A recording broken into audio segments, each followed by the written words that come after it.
era new normal ini sesuatu yang dulu normal bagi kita, mau tidak mau kita manusia itu diberikan satu kekuatan yang itu nggak dimiliki yang lain gitu ya, kemampuan Ya, beradaptasi dengan cepat. ya, Nah, saya pengen garis bawahi dengan cepatnya ini sehingga akhirnya manusia itu tidak berhasil melewati mungkin turbulensi atau tantangan-tantangan yang selalu ada dalam kehidupan ya. Dan kondisi hari ini menjadi salah satu dari sekian banyak turbulensi yang sebenarnya sudah pernah hadir di dunia ya. Dan mudah-mudahan pada saat ini teman-teman kita yang melewati masa ini juga mampu bisa beradaptasi dengan cepat, dan mudah-mudahan situasi ini segera berlalu dan kita bisa mendapatkan kondisi yang lebih baik ke depannya.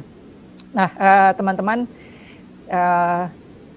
pada sesi perdana ini tentu ini di webinar kali ini kita pengen diskusi lah ya, sharing banyak terkait dengan perubahan-perubahan yang terjadi mungkin dalam hidup kita. Dan kalau boleh kita ambil satu kata kunci, kita sekarang sedang berada dalam situasi yang mengarah ke krisis, atau mungkin beberapa pakar bahkan bilang kita sudah di depan pintunya krisis ya. Mungkin saat ini yang terasa banget adalah krisis di bidang kesehatan, tapi efek bola salju yang kemudian diprediksi akan muncul adalah krisis di bidang ekonomi. Nah, ini tentu menjadi perhatian bagi banyak pihak, khususnya bagi kita. Dan menariknya, krisis yang kita alami saat ini, COVID-19 atau coronavirus ini dialami hampir semua pihak gitu. Bahkan kalau saya boleh flashback sedikit pada krisis tahun 97-98 di Indonesia, itu kan termasuk krisis yang paling parah lah ya, kalau kita boleh flashback sedikit. Mungkin teman-teman di sini ada yang baru umur 5 tahun atau baru 6 tahun, tapi Indonesia sebenarnya sudah pernah melewati masa krisis yang juga sebenarnya cukup berat ya. Nah, tapi bedanya dengan krisis 97-98, krisisnya hanya artinya memberikan impact tidak pada semua pihak. Yang termasuk sangat bertahan itu para UKM. Kalau kita bilang adalah bisnis-bisnis pemula, startup ketika itu bahkan menjadi fondasi kuatnya ekonomi Indonesia ketika itu. Nah, sekarang ini semuanya efeknya kemana-mana ini. Bahkan saya kebetulan juga aktif di beberapa asosiasi, khususnya di UMKM, itu hampir semuanya mengeluh dan merasakan dampak yang sangat luar biasa. Nah, tentu penting bagi kita hari ini untuk bisa menyikapi fenomena dan krisis yang sudah di depan mata ini dengan sangat bijak. Maka di sesi pertama ini memang kita akan diskusi banyak, sharing banyak tentang bagaimana memanajemen krisis. Kemudian tadi kalau dari temanya itu berpikir optimis dan positif ya. Nah, mungkin kita boleh next. Ini sedikit profil saya. Nggak panjang-panjang amat sih ya. Seperti apa yang Mas Adit bilang, kayaknya Mas Adit lebih panjang gitu. Nah, tapi secara sederhana hampir 14 tahun ini saya merintis bisnis ya.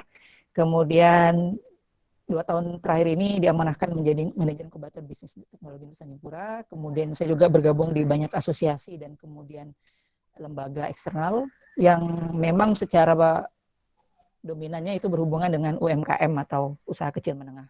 Nah, dari sekian banyak kegiatan itu, boleh di next Mas Adit. Ya, hampir semua aktivitas di lembaga yang saya berada saat ini kita semuanya lagi sedang go digi lah kalau boleh dibilang ya, go virtual. Artinya sudah mengarah bagaimana kita bisa full digital, full virtual tanpa perlu bertemu langsung dalam ruangan yang bersama begitu ya. Nah, ini beberapa kegiatan yang kami lakukan di Inkubator Bisnis Teknologi. Kita membuat webinar series ini. Ini adalah series pertama 10, 11, 12 ini. Teman-teman mudah-mudahan nanti bisa mengikuti seri pertama ini dengan penuh semuanya. Nanti akan ada seri-seri berikutnya yang insya Allah mudah-mudahan akan membuka semangat pikiran kita dan kemudian memberikan kita insight-insight baru bagaimana bisa menyikapi situasi ini dengan sangat baik. Bahkan mungkin kita bisa mengambil, kalau kami bilang biasanya berselancar dalam krisis ya. Karena saya yakin bahwa dalam setiap krisis seperti ini pasti akan ada produk-produk terbaik yang akan muncul. Akan kelihatan leader-leader hebat dalam krisis. Jadi kalau kita ingin melihat orang-orang hebat, produk-produk hebat, kita lihat mereka mampu bertahan nggak dalam krisis yang mungkin sedang terjadi. Nah, ini kegiatan-kegiatan saya di bisnis saya juga sendiri. Saya juga salah satu co-founder di Sang Bintang School. Awalnya kita memang hampir 80% itu masih sifatnya offline. Di awal pertengahan Maret kita secara bertahap juga mengubah model pembelajaran kita itu ke online ya. Jadi atau pembelajaran jarak jauh. Jadi mau tidak mau dalam berbagai aspek kehidupan kita ini memang benar-benar akan kalau sesuai dengan tema itu akan mengarah pada sesuatu yang baru ya, situasi normal yang baru yang mungkin dulu kita merasa itu aneh, kita merasa itu bukan kita banget, tapi mau nggak mau kita harus segera beradaptasi untuk masuk ke dalam area normal yang baru ini. Oke, sila lanjut Mas Adit slide-nya. Nah, saya nggak mau nambahin lagi kosakata terkait dengan coronavirus karena mungkin udah terlalu banyak yang kita dengarkan, bahkan mungkin setiap hari kita selalu dapat update tentang coronavirus. Tapi kalau kita boleh langsung garis bawahi bahwa impact-nya sangat luar biasa bagi banyak negara di seluruh dunia, termasuk di Indonesia, begitu ya. Dan sekali lagi, dalam situasi seperti ini, kita berpikir positif yang sangat sederhana pertama kali adalah kita nggak sendirian.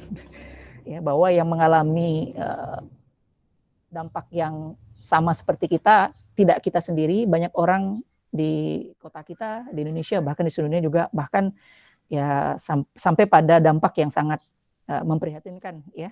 Itu ada kehilangan nyawa misalnya dengan adanya pandemi ini. Tapi sekali lagi,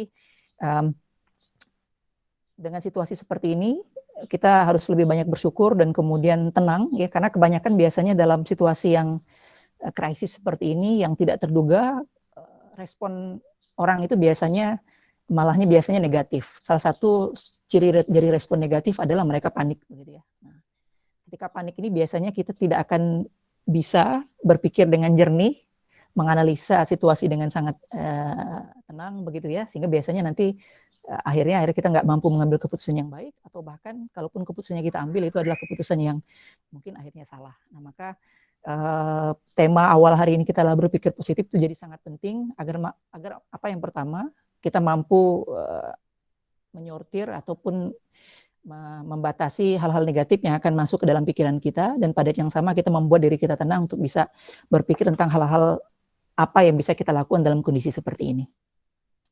Oke, baik. Next. Nah, ini saya ngambil satu buah quote yang mungkin bisa menggambarkan situasi saat ini dan apa sih sebenarnya yang menjadi turbulensi dalam situasi seperti ini sebenarnya. Nah, ini dari Peter F. Drucker, ini salah satu pakar manajemen dunia. Jadi kalau teman-teman di Fakultas Ekonomi dan Bisnis, kalau dulu di awal semester 1, semester 2, pasti ketemunya sama buku-buku karya Peter F. Drucker ini. Nah, beliau membuat sebuah statement yang menurut saya ini sangat relevan dengan situasi yang kita hadapi saat ini, bahwa kalau saya boleh artikan bahwa bahaya yang paling besar itu, yang paling hebat itu saat terjadinya turbulensi. Ini kalau turbulensi ini gampangnya kalau kita naik pesawat, biasanya kita ada cuaca yang kurang baik, pesawat kita langsung deg-deg gitu ya, atau jet lag atau bergoyang begitu. Nah, turbulensi seperti itu biasanya itu bukan turbulensinya yang berbahaya. Menurut Peter F. Drucker, yang paling berbahaya adalah kita bereaksi terhadap turbulensi itu dengan logika atau cara berpikir yang sudah kuno atau terdahulu. Nah, apa yang mungkin kita bisa pahami dan bisa kita relate-kan dengan apa yang terjadi saat ini?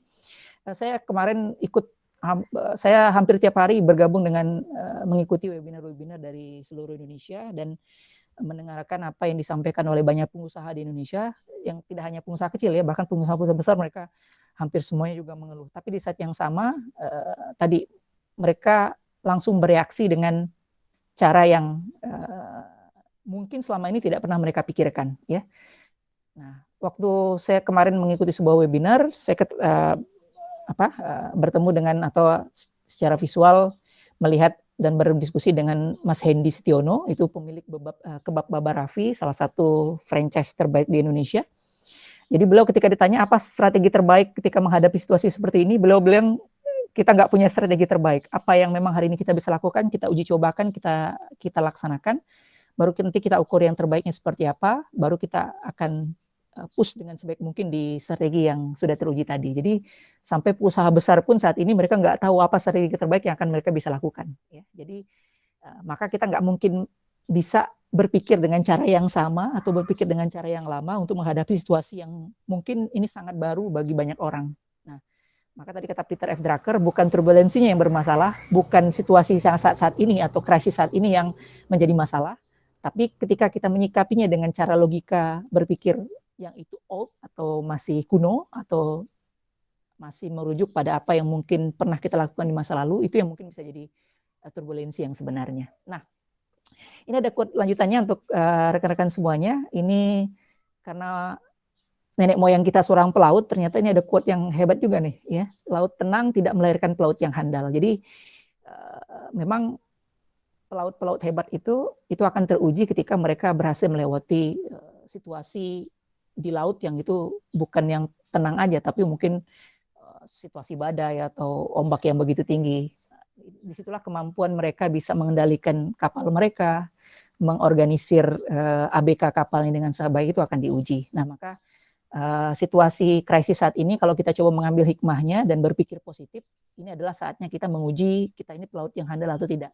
Apakah kita mampu melewati gelombang yang besar ini dengan sangat baik atau pada akhirnya kita akan tenggelam. Nah, sekali lagi itu adalah pilihan-pilihan yang bisa kita ambil, ya.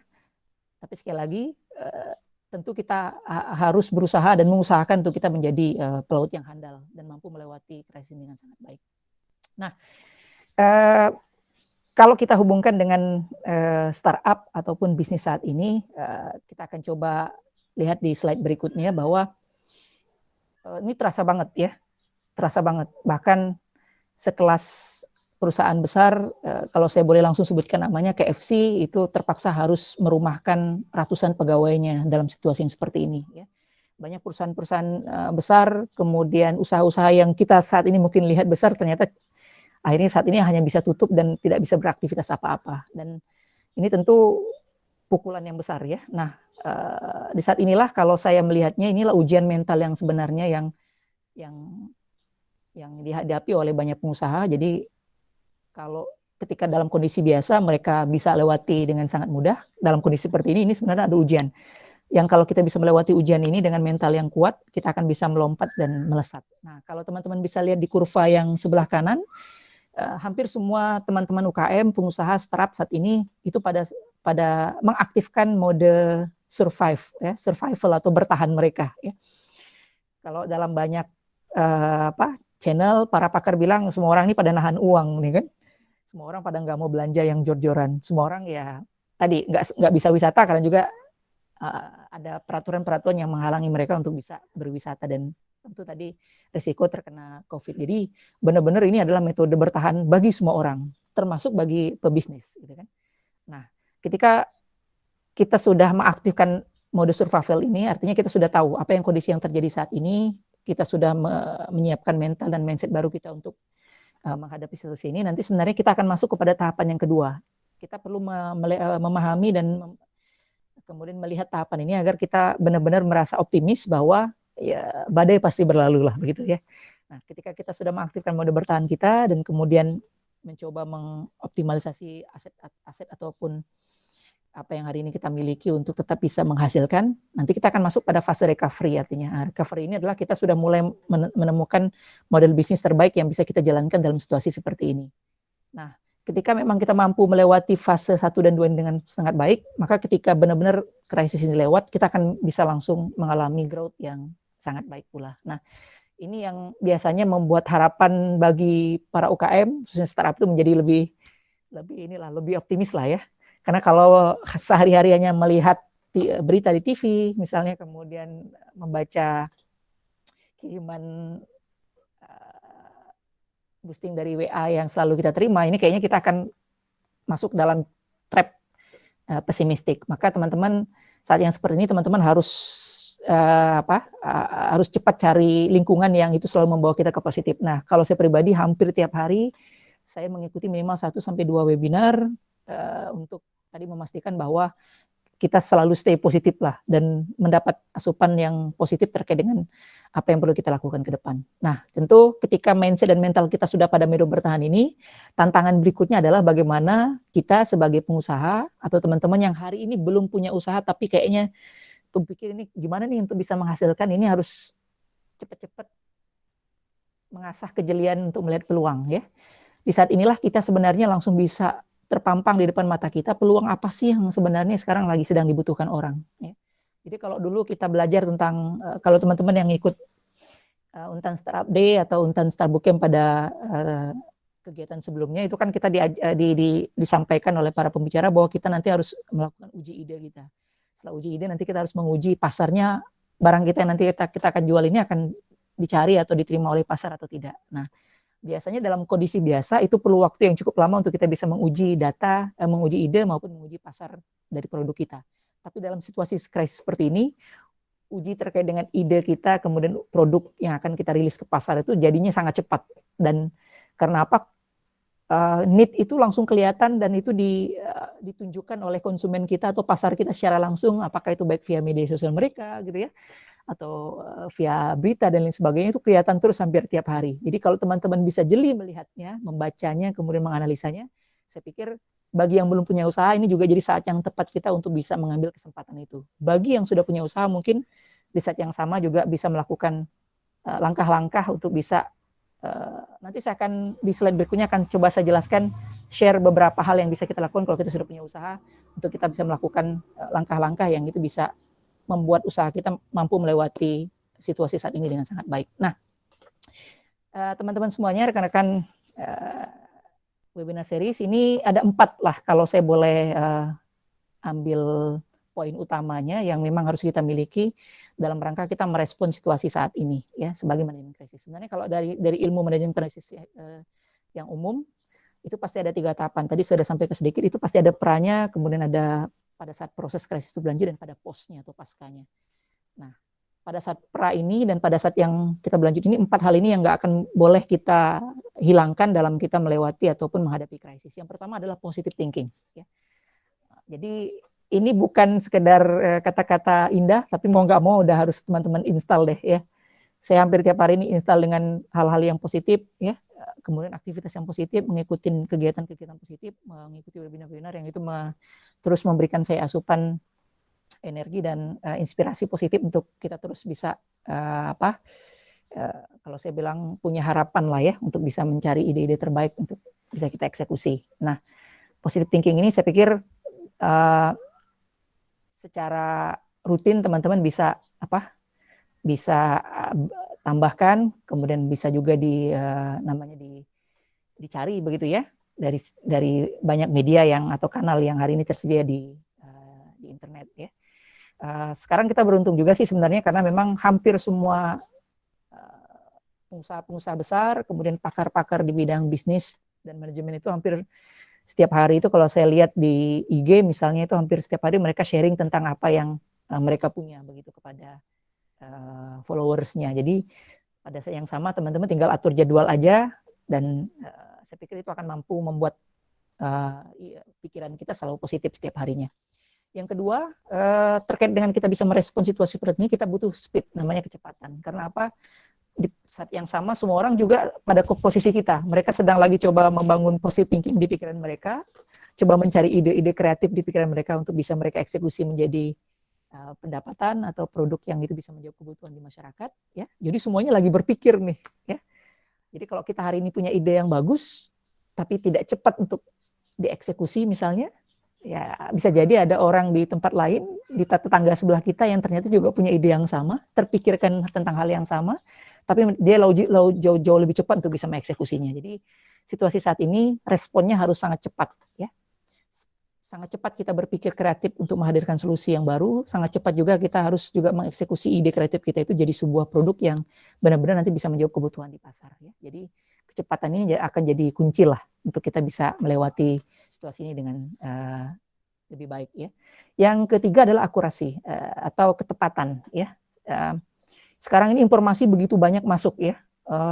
Bahkan kalau saya lihat di situs itu ada situs yang memang menguji informasi yang kita terima itu hoax atau bukan begitu. Jadi saking begitu banyaknya, begitu beragamnya, setiap orang bisa memproduksi informasi, ternyata akhirnya dominannya itu adalah hal-hal yang ternyata tidak benar begitu. Maka kalau kita mendapatkan informasi yang ternyata itu salah, contoh yang kayak case yang menarik kemarin sempat heboh, ada seseorang yang menyatakan dia punya katakanlah obat yang itu bisa menyembuhkan corona ya. Ternyata informasi itu ketika didalami dari pihak yang memang berwenang terkait dengan itu, ternyata itu tidak benar. Dan bayangkan kalau kita ternyata menjual sesuatu yang informasinya kita dapatkan dari media atau dari blasting di WA kita yang ternyata itu tidak valid kebenarannya atau tidak akurat, ternyata itu akan bisa jadi blunder bagi apa yang mau kita mulai. Nah, maka saran saya ke teman-teman, dan ini juga saya masih sering lakukan ini, saya selalu mengupdate informasi dengan mencari hasil riset dari lembaga-lembaga resmi seperti McKinsey dan lain sebagainya terkait dengan situasi yang saat ini. Teman-teman nanti bisa cari dan temukan beberapa website atau lembaga yang itu selalu mengupdate hasil riset mereka terkait dengan situasi saat ini. Bahkan nanti dalam slide berikutnya saya akan share apa sih hal-hal yang diriset oleh beberapa lembaga itu akan jadi peluang untuk bisa dieksekusi ataupun bisa diambil oleh banyak orang sebagai bisnis baru ataupun peluang bagi mereka ya. Nah, itu akurasi. Jadi hati-hati terkait dengan informasi yang kita hari ini terima. Kalau tidak akurat, mungkin nanti kita eksekusinya juga akan jadi sangat salah dan bahkan jadi bumerang ya atau blunder bagi usaha yang sedang kita jalani saat ini. Yang keempat adalah konsistensi. Nah, tentu saat seperti ini satu hal yang juga jadi penting adalah konsistensi kita. Konsistensi kita untuk belajar, konsistensi kita untuk berpikir secara positif, konsistensi kita juga untuk melahirkan hal-hal yang baru, konsistensi kita juga untuk menambahkan nilai atas produk yang hari ini kita punya dalam usaha kita, itu harus sangat konsisten. Artinya bukan hanya sekedar pada saat situasi saat ini saja kita melakukan itu, tapi jika bisa itu juga akan terus kita lanjutkan pada pasca dari situasi yang saat ini terjadi. Nah, dan saya pikir ini akan jadi kebiasaan baru ya kalau kita konsisten melakukan. Misalnya teman-teman karena situasi saat ini jadi sering baca buku misalnya. Tinggal kalau bisa itu kita konsistensi kita lakukan, karena kebiasaan yang sudah terbentuk selama mungkin lebih dari 1 bulan kita ini stay at home atau work from home, ini bisa jadi kebiasaan yang itu akan sangat baik bagi perkembangan kita ke depannya. Jadi ketika kita konsistensi melakukan hal-hal yang baik sebagai bentuk adaptasi terkait dengan situasi saat ini, mudah-mudahan teman-teman secara konsisten kita semuanya juga bisa terus melakukan itu, agar itu akan jadi bola salju kebaikan bagi perkembangan kita dan perkembangan usaha kita ke depannya. Oke. Lanjut. Nah, ini saya akan coba sharing lebih dalam terkait dengan apa yang mungkin dialami oleh teman-teman startup lah ya, atau pebisnis pemula ya.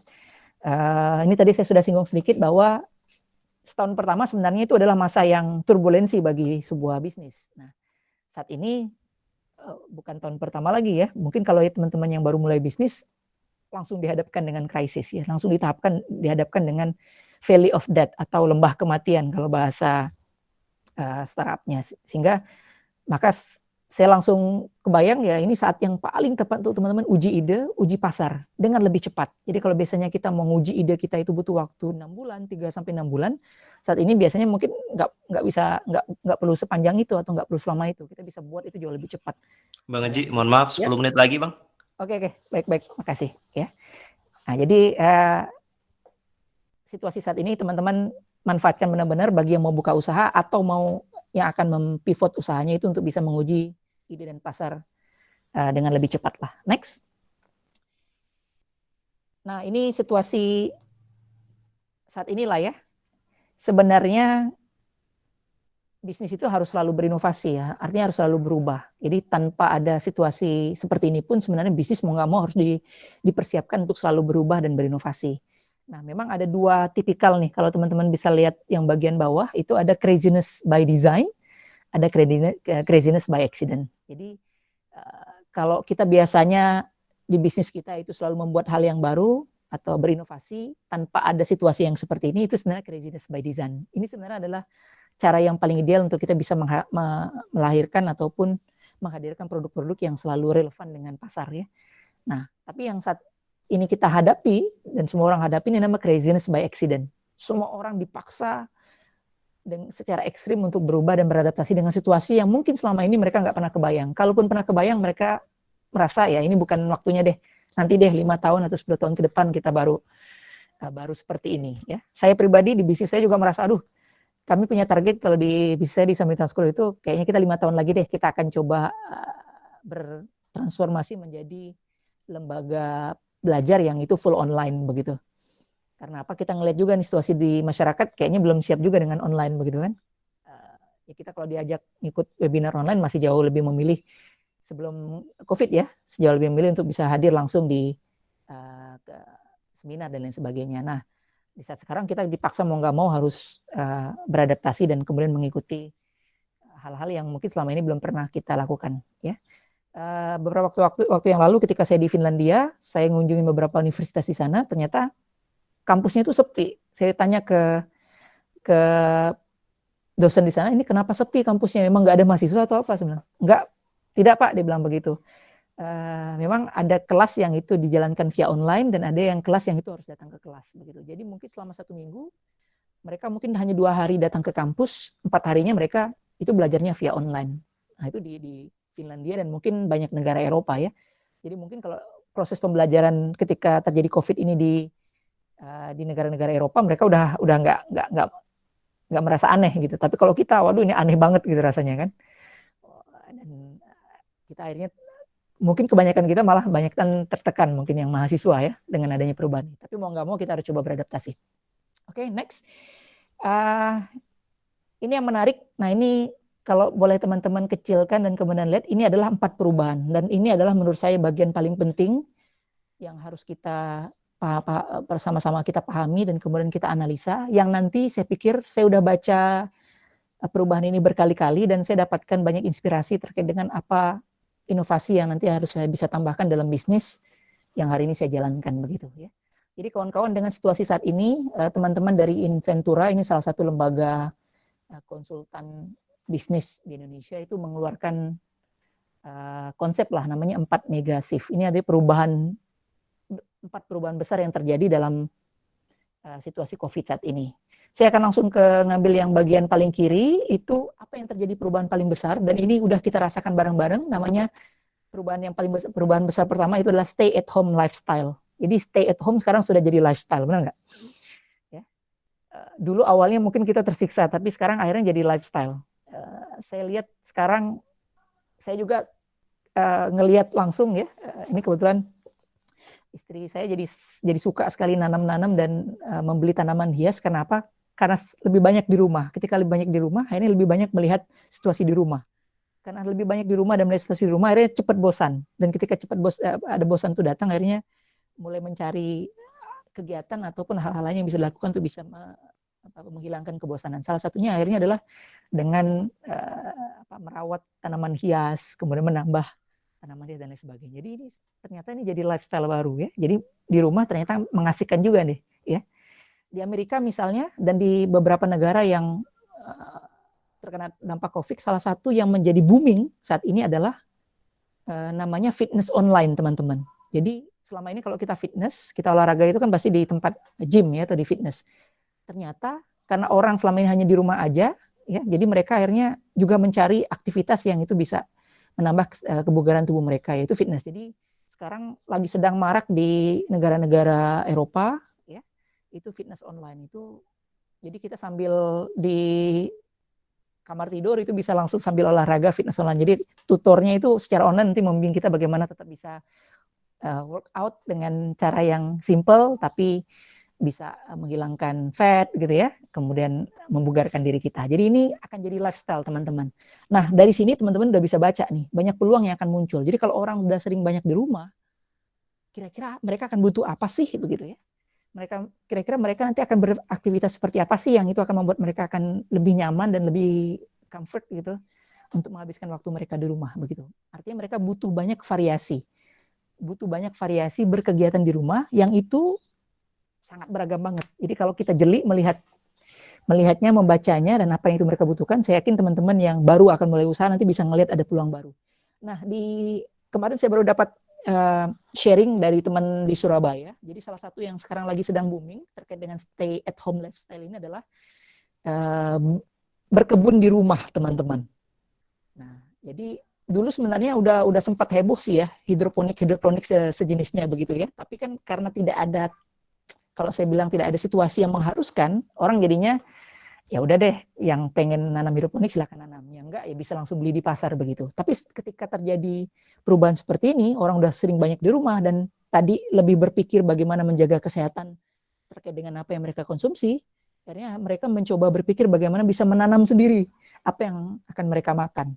Sehingga teman-teman, saya dapat share kemarin dari Surabaya. Jadi salah satu yang berkembang sekarang, nanti teman-teman boleh cek di internet, namanya ID Farm.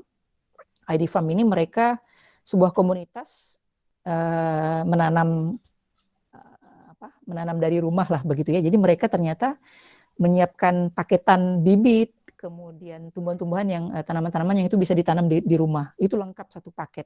Satu paketnya itu mereka jual di harga 200 sampai 300 ribu. Tahukah teman-teman, itu komunitasnya sekarang ini dalam waktu kurang lebih 2 bulan terakhir ini itu langsung melejit sampai dengan hampir 20 ribuan anggota komunitasnya. Artinya komunitas ini adalah orang yang membeli barang atau paketan produk dari mereka. Jadi mereka sederhana aja, mereka siapkan paketannya, kemudian mereka sediakan video-video tutorial yang itu mereka upload di YouTube, tapi YouTube-nya itu di-unlistedkan sehingga yang bisa baca atau yang bisa nonton itu hanya yang dapatkan linknya. Kemudian juga mereka punya grup-grup WA dan Telegram sehingga nanti bagi orang yang kebingungan mungkin menanamnya menggunakan paketan menanam dari rumah yang mereka jual itu, nanti bisa saling sharing lah, dan kemudian saling share apa yang sudah mereka hasilkan gitu dari apa yang mereka udah tanam selama 1 atau 2 minggu setelahnya. Dan ternyata ini jadi tren baru teman-teman. Kita hitung-hitung deh, coba hitung-hitung kalau satu paketan itu harganya 300 ribu rupiah dengan anggotanya itu 20 ribu orang, itu artinya omsetnya sudah hampir nyentuh miliaran itu ya. Itu hanya dari paketan menanam dari rumah. Jadi stay at home style ini adalah satu hal yang menarik. Nah, ini ditampilkan, ini ada bisnis-bisnis yang jatuh dan ada bisnis yang berkembang. Saya mungkin fokus ke bisnis-bisnis yang berkembang aja mungkin ya. Jadi nanti teman-teman bisa, mungkin nanti filenya bisa kita share, juga bisa dibaca. Nah, ini yang bisnis yang berkembang mungkin teman-teman juga sudah tahu lah ya. Jadi home fitness, kemudian online learning, ada kesehatan, itu industri yang sekarang lagi sedang booming-boomingnya lah ya. Kemudian kerja remote, kemudian logistik, delivery, pengantaran ya. Dulu kita punya yang nanti pada web series berikutnya kita akan undang, namanya CEO dari Bujang Kurir. Dan teman-teman mungkin sudah tahu, ini kan salah satu aplikasi atau startup delivery asli Pontianak lah ya. Sebenarnya aplikasi ini sebenarnya sudah lagi ya decline lah. Karena apa? Udah ada pesaing yang lebih besar. Gajah-gajahnya udah datang kan, udah ada Grab, udah ada Gokar. Jadi yang online delivery lokal akhirnya tersisihkan lah. Tapi pada saat seperti ini ternyata mereka seperti dapat second win lah begitu ya, dapat kesempatan besar yang luar biasa. Dan saya dengar informasinya bahkan teman-teman di Bujang Kurir sekarang udah nggak bisa ke-handle terkait dengan pesanan ataupun orderan yang masuk ke mereka. Jadi ternyata logistik dan online delivery ini jadi satu bisnis yang akan terus tumbuh ini dalam waktu ke depannya. Oke, boleh lanjut Mas Adit? Nah, ini tadi Mohon maaf Bang Haji, 1-2 menit lagi ya Bang. 1 Setelah sampai itu 2 menit kita ya. tanya jawab. Kalau misalnya belum ada pertanyaan, berarti kita bisa lanjut lagi Oke, paparan baik. Bang Haji. Nah, ini menarik. Kalau tadi kita bedah ada 4 perubahan. Yang pertama adalah stay at home lifestyle. Jadi orang sekarang tinggal berdiam diri di rumah itu sudah akan jadi lifestyle baru mereka. Itu ada sekitar 10-an poin penting yang nanti teman-teman bisa baca dari slide yang saya tampilkan, yang ungu itu ya. Itu ada 10 poin penting yang sangat menginspirasi banget. Kalau teman-teman baca pasti dapat inspirasi bisnis baru deh ya. Yang kedua itu adalah megasip, yang kedua itu adalah back to the bottom of the pyramid ya. Jadi kalau teman-teman pernah tahu piramida Maslow itu terkait dengan kebutuhan manusia, itu ada kebutuhan paling dasar. Jadi sekarang orang tidak lagi membeli barang itu untuk kepentingan yang leisure, itu artinya yang sekunder atau tersier begitu, tapi mereka akan lebih fokus kepada kebutuhan primer mereka. Ya, jadi mereka kembali lagi ke kebutuhan paling mendasar. Maka kalau mau jualan yang itu jadi kebutuhan mendasar banyak orang saat ini ya.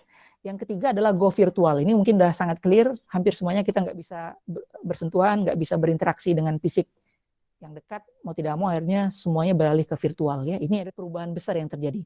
Maka teman-teman juga kalau mau create bisnis yang ngarahnya atau relate-nya, eksekusi operasionalnya itu harus bisa virtual juga. Yang terakhir adalah empathic society. Nah, ini juga akhirnya kita ngelihat banyak gerakan-gerakan di masyarakat itu saling bantu ya. menggalang donasi dan lain sebagainya dengan cara yang kreatif. Nah, ternyata orang tuh sangat senang juga, dan ini jadi perubahan baru lah ya, jadi perubahan baru terkait dengan situasi saat ini.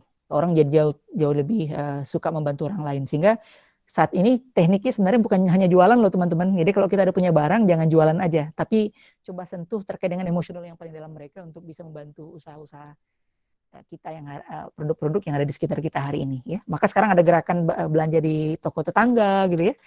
Kemudian bantu produk UMKM dan sebagainya, itu jadi perubahan besar. Kalau dulu orang gampangnya mau langsung beli di supermarket yang Indo bla bla bla, Alfa bla bla bla, sekarang akhirnya tergerak untuk membeli produk UKM-UKM yang mungkin ada di sekitar kita. Nah, next. Mungkin ini sebagai slide penutup sebelum kita mungkin ada sesi tanya jawab ya. Jadi apa yang perlu kita lakukan nih teman-teman untuk bisa menghadapi situasi saat ini? Ini saya coba rangkum ada 5 langkah lah ya. How to fight against COVID-19 lah. Sebagai seorang startup atau pebisnis pemula. Yang pertama adalah, ini adalah saatnya kita membaca apa yang menjadi perilaku konsumen pada situasi new normal saat ini. Nah, ya, jadi tadi di slide yang sebelumnya ada 4 perubahan besar, itu ada 30 perubahan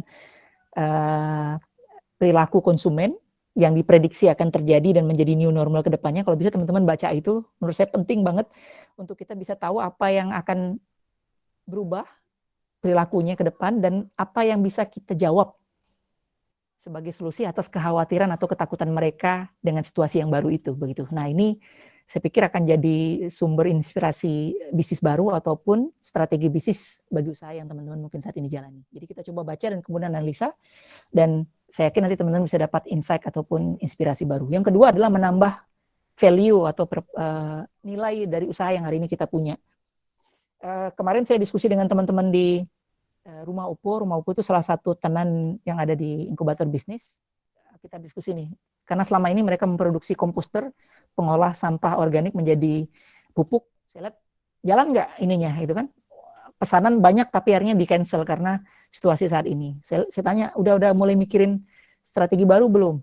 Sudah bang, sudah, karena kami memang salah satu line bisnis mereka yang dulunya tidak diseriusi, ternyata mulai situasi saat ini itu ditambahkan nilai dan ini akan mereka rilis lagi ke pasar. Jadi mereka menambah value pada produk-produk mereka yang dulunya itu tidak menjadi produk unggulan mereka. Jadi kawan-kawan yang hari ini mungkin berjualan, katakanlah contohnya makanan ya. Nah, coba pikirkan apa value yang bisa kita tambahkan dari produk makanan kita. Kalau sederhananya sekarang, kalau dulu kita beli langsung ke tokonya, sekarang orang udah mungkin agak sedikit terbatas untuk langsung mengunjungi toko kita. Itu harus sebenarnya cuma dengan take away. Yang kedua, orang ada kekhawatiran terkait dengan higienitas dari produk yang mereka punya. Maka sekarang lagi sedang booming juga frozen food kan teman-teman kalau untuk bisnis makanan. Tapi di saat yang sama frozen food ini, kalau semua orang sudah membuat frozen food, teman-teman mungkin akan jadi sama dengan produk yang lain. Maka mau nggak mau kita harus terus nambah value atau nilai lebih dari produk yang hari ini kita punya, sehingga nanti akan tetap berbeda dengan produk kebanyakan yang sudah ada. Mungkin dulu frozen food jadi hal yang tidak rame jual, tapi sekarang kan jadi makin rame yang jual. Nah, ketika udah makin rame yang jual, kalau kita masih dengan cara yang sama, tidak menambahkan value lagi, nilai yang lebih dari produk yang hari ini kita jual, itu akan jadi sama seperti yang lain dan mungkin kalah saing gitu ya. Jadi cari nilai yang bisa kita tambahkan untuk bisa memperkuat preposisi dari produk kita. Yang ketiga, mau nggak mau kita harus berubah untuk go digital teman-teman ya. Ya kalaulah memang kita belum mampu sampai pada tahapan punya website atau aplikasi khusus terkait dengan bisnis yang hari kita jalani, minimal kita mengoptimalisasi WhatsApp, kemudian dengan menggunakan WhatsApp bisnis misalnya, dengan Instagram secara personal dan sebagainya, itu untuk mengubah layanan atau operasional produk kita menjadi go digital. Ya. Yang keempat, nah ini sebenarnya panjang, tapi saya coba ambil beberapa poin-poin penting aja. Itu ada namanya, kalau dalam startup itu ada strategi pivot, yaitu artinya mengubah sedikit model bisnis kita untuk disesuaikan dengan apa yang menjadi kebutuhan dari pasar. Kemudian ada reframing, ada re-engineering, dan ada new business. Bahkan mungkin kita harus mau tidak mau harus nutup bisnis kita yang lama dan kita buat bisnis baru yang itu dibutuhkan saat ini. Tapi itu menurut saya ini adalah pilihan terakhir. Kalau teman-teman hari ini yang punya bisnis, kayaknya udah nggak dianalisa secara mendalam, udah nggak akan mungkin bisnis ini bisa bertahan dalam situasi saat ini ya. itu mungkin pilihan terburuknya kita tutup bisnisnya, kita buat bisnis baru. Tapi sekali lagi itu pilihan terburuk, ada banyak cara lain yang bisa kita lakukan untuk tetap membuat bisnis kita yang sekarang ini bisa beradaptasi dengan cepat dan bahkan mungkin bisa growth dengan melesat ya. Nah, yang terakhir, ini yang menarik dari beberapa webinar yang saya ikuti dan diskusi dengan banyak pengusaha bahwa ketika nanti orang sudah mulai berpikir sama dengan apa yang sedang kita lakukan saat ini kan. Jadi orang saat pandemik ini kan lagi juga sedang cari ide nih, apa yang bagus untuk dijual, apa yang laku untuk dijual. Nah, ketika orang sudah berpikir hal yang sama, artinya kan udah nggak ada perbedaan lagi. Maka salah satu yang akan bisa membedakan kita dengan produk yang lain adalah namanya brand story, teman-teman. Jadi kita nggak boleh hanya sekedar jualan. Kita harus pelan-pelan membangun branding dan kemudian membangun cerita dari produk yang kita jual. Ya. Jadi kuatkan ceritanya. Ini ada cerita menarik sebagai slide penutup. Silakan Mas Adit. Ini tentang teman-teman. Next lagi, silakan lanjut. Nah, ini tentang welcome to the new normal ya. Jadi mungkin teman-teman tahu Gucci lah ya. Gucci itu salah satu brand fashion terkenal di dunia yang itu barang-barangnya branded dan mahal banget harganya. Saking mereka melihat ada peluang baru karena mungkin orang nggak banyak beli tas lagi ya, nggak banyak lagi beli jaket yang mahal. Jadi Gucci membuat masker yang itu harganya 4,5 juta loh teman-teman satu. Ya. Jadi ternyata hal yang kecil ini karena memang ini kebutuhan, tapi tadi akan jadi lifestyle karena setelah ini mungkin kita kemana-mana akan tetap pakai masker, benar nggak? Ya. Dan Gucci melihat itu sebagai sebuah peluang dan mereka akhirnya meresponnya dengan mengeluarkan produk ya dengan tetap branded tadi. Yang satu maskernya harganya 4,5 juta. Ini gila-gilaan ya. Apakah ada yang beli? Ternyata ada. Tentu yang belinya adalah artis misalnya atau kaum komunitas yang ada di Gucci itu tersebut. Kemudian ini gambar yang menarik juga kalau nanti kayaknya kalau ini tetap berlanjut di pesawat kita akan berubah tempat duduk, posisinya akan berubah jadi seperti yang mungkin teman-teman bisa lihat dari slide itu ya. Jadi kita nggak lagi berderet sejajar, mungkin nanti ada bangku yang itu dibalik seperti itu dan kemudian dilapisi dengan kaca mika untuk menghindari pertukaran udara secara langsung begitu ya. Dan ini kemungkinan yang akan new normal yang akan terjadi pasca pandemi ini ya. Kemudian kalau teman-teman lainnya ada frozen food juga, ini ada salah satu teman rekan saya di Yogyakarta. Jadi ketika situasi saat ini teman-teman restoran beliau atau rumah makan beliau itu yang biasanya orang selalu ngantri dan kemudian nggak pernah putus gitu konsumennya datang. Teman-teman tadi beberapa waktu yang lalu dia ngeliatin situasi di tokonya itu sepi banget, nggak ada yang beli gitu ya. Nah, cuman dia dan teman-teman manajemennya akhirnya sudah langsung berubah begitu merespon positif dan kemudian membuat pesan hohah ini ya. Jadi dia buat layanan frozen food yang itu bisa tahan 3 hari ya. Dan alhamdulillah saat ini walaupun tokonya sepi, tapi pesanan online untuk frozen foodnya itu bisa sampai 30-40 box per harinya. Itu tidak hanya di wilayah Yogyakarta, sampai ke kota-kota lain di Pulau Jawa. Jadi alhamdulillah ternyata itu jadi ide baru yang ternyata juga tetap bisa menghasilkan. Nah di bagian bawah ini mungkin contoh-contoh yang lain yang teman-teman bisa juga lihat. Bahkan Mas Adit ini ada teman kita Bobo Box itu yang pernah kita undang waktu di Untan Startup Day tahun lalu. Itu ternyata mereka juga mengubah sedikit konsep bisnis mereka menjadi tempat-tempat kos-kosan dan tempat untuk karantina karantina ODP ataupun PDP COVID-19 ya. Nah, jadi dia buat paketan-paketan yang menarik, jadi nginep di tempatnya itu cuma 40.000 per hari selama 30 hari. Jadi paketnya harus 30 hari jadi sebulan.